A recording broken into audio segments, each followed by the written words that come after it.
এই বন্দর কেন দিছে বিদেশিদেরকে? এটা মালিকানা দেয় না। এখানে জাহাজ একটা আসলে 2 বছরও লড়ে না। এটার ভিতরে তেল ঢুকাই বেছে, পুরা পৃথিবীতে তেল টোকাই হয় না। কিরে নোয়াখালী তেল নাকি গোডাউন সিন্ডিকেটে করি, ওই জাহাজের ভিতরে তেল জাহাজ ভাড়া করি। কবে এটা জাহাজ কোম্পানি রে পাগল লগল, জাহাজ সিঙ্গাপুর তো বাংলাদেশে আইতে এক সপ্তাহ যাইতে 1 সপ্তাহ, কি দরকার? জাহাজ ইয়ান বাঁশে আমরা ভাড়া দিব 10 লাখ, এটা ইয়ানো থাক।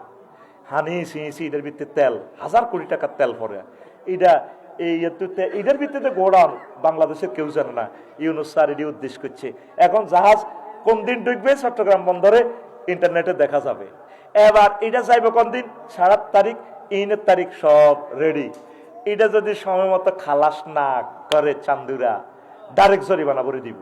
এবার ওই পৃথিবীর ওই রাষ্ট্রে আবার ধরবো কি রে, এটা আঙ্গ দেশের বেজ্জিতি করলে, এটা কোন কোম্পানি রে? এটা আফসারি কোম্পানির। সিলগালা লাগা জানোয়ারে রে, ক জায়গাত আগুন লাগাইছে ডক্টর ইউনুস স্যারে। লিল্লাহি তাকবীর দেন, লিল্লাহি তাকবীর। আদ্রব্য মূল্য বাড়াইবার সুযোগ আসেনি?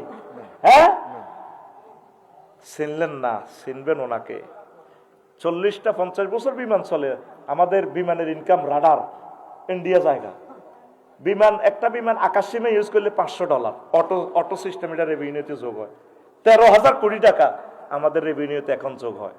1 লাইন বক্তৃতা দিছে, বেশি লাগে না। তুই তো হারা দিন মাইজ দি বক্তৃতা দিস, তোর নেতা তুই উড়ালাস। কি নেতা এতে মতিহানি লয়? 1 লাইন বক্তৃতা দিছে। আমাদের আছে সাগর, আপনাদের আছে লকল্যান্ড, পাহাড়। সাগরের সাথে পাহাড় আমরা মিলাই দিব, সারা পৃথিবীতে ব্যবসার দুয়ার খুলে যাবে। 1 বক্তৃতা দিল্লি আগুন লাগিয়ে হয়েছে। আফাতে পথ দিছে। এখন ধরা দেখছো তুই আঙ্গরে আমরা নাকি ধরা। এখন আমরা বন্দর না দিলে ধরানো ধরা কিনা? তাম পৃথিবীতে এখন ব্যবসার দুয়ার দরজা খুলে দিয়েছে উনি।